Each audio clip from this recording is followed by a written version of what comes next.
दोस्तों हम देखते हैं कि उस्मान साहब गुंदूस साहब को बुलाकर उनसे पूछते हैं कि आपका कबीला कहाँ आबाद होगा। तो वो कहते हैं कि उस्मान साहब हम आपको छोड़कर नहीं जाएंगे, हम आपके साथ मुत्तहिद होकर यानी शहर की हिफाजत करेंगे।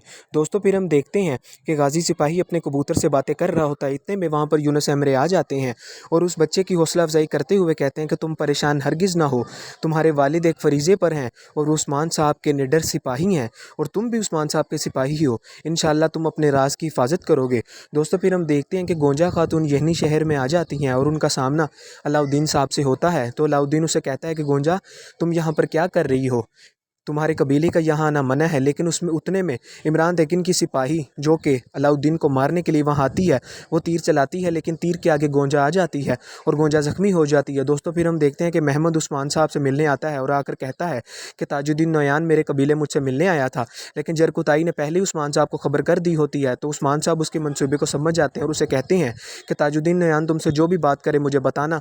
दोस्तों फिर हम देखते हैं कि ताजुद्दीन नोयान यानी शहर में उस्मान साहब से मिलने आता है तो वो लोगों को सिक्के देता है, लेकिन लोग उसके मुंह पर थूकते हैं। इतने में वो उस्मान साहब के महल में दाखिल होता है और उस्मान साहब से मिलने आता है। तो उस्मान साहब कहते हैं कि मैं हरगिज़ तुम्हारी बैत नहीं करूँगा, ये सोच लो। तो इतने में गुंदूस सिपाही और आयशा खातून भी वहाँ आ जाती हैं, जिन्हें देख के ताजुद्दीन नयान चौंक जाता है और उस्मान से कहता है कि शहज़ादी मरिया मेरे पास है। लेकिन उस्मान साहब कहते हैं कि तुम्हारा जो करज लहसून है मैं उसे कत्ल कर दूँगा। इतने में उसका गला काट देता है। ताजुद्दीन नयान ही अपने सिपाही को मार देता है और उस्मान से कहता है कि तुमने एक बहुत बड़ी जंग छेड़ दी है। तो उस्मान कहता है अगर पूरी दुनिया भी तुम्हारे साथ मिल जाए फिर भी मैं तुम्हारा साथ हरगिज़ नहीं दूंगा, तुम्हें हरगिज़ कोई सिपाही नहीं दूंगा, जो तुम करना चाहते हो कर लो। इतने में ताजुद्दीन नयान यानी शहर से चला जाता है और उस्मान साहब अपने सरदारों को इकट्ठा करके कहते हैं कि तमाम तुर्कमानों को इकट्ठा करके उन्हें कहो कि हमारे साथ एक जंग करने का इरादा करें।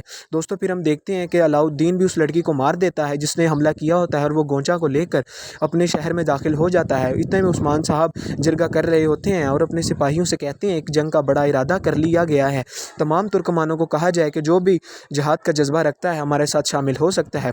और वो बाइंदर साहब को कहते हैं कि तुर्क तकफुरों के पास जाकर उन्हें भी हमारी हमायत का कहिए और बाला खातून से कहते हैं कि ख़वातीन की निगरानी आपकी ज़िम्मेदारी है। दोस्तों फिर हम देखते हैं कि महमद ताजुद्दीन नयान से मिलने उसकी करारगाह जाता है और ताजुद्दीन नयान उसे देखकर वहाँ बहुत खुश होता है और उसे कहता है कि उस्मान ने मेरे सामने सर नहीं झुकाया, अब तुम मेरे साथ मिल जाओ और हम उस्मान को यहाँ से भगा देंगे। तो महमद कहता है कि मुझे खुशी होगी कि उस्मान तुम्हारे सामने सर झुका लेगा। दोस्तों फिर हम देखते हैं कि बाला खातून और आलगन खातून मिलकर गोंजा खातून की मरहम पट्टी करती हैं और उसको जहाँ तीर लगा होता है उसको सुलगा देती हैं। और वो जो खातून मरी होती है जिसके पास से तीर कमान मिला होता है, अलाउद्दीन पहचानता है और वो कहता है कि सरदार ये कमान सलेबियों का है, लेकिन इसको मंगोलों की तरह बनाया गया है हमारा ध्यान बटाने के लिए, ताकि हम सलेबियों की कमान को मंगोलों की कमान समझें। तो उस्मान समझ आता है कि ये मामला बहुत पेचीदा है और इसके पीछे रोम का जल्लाद ही होगा।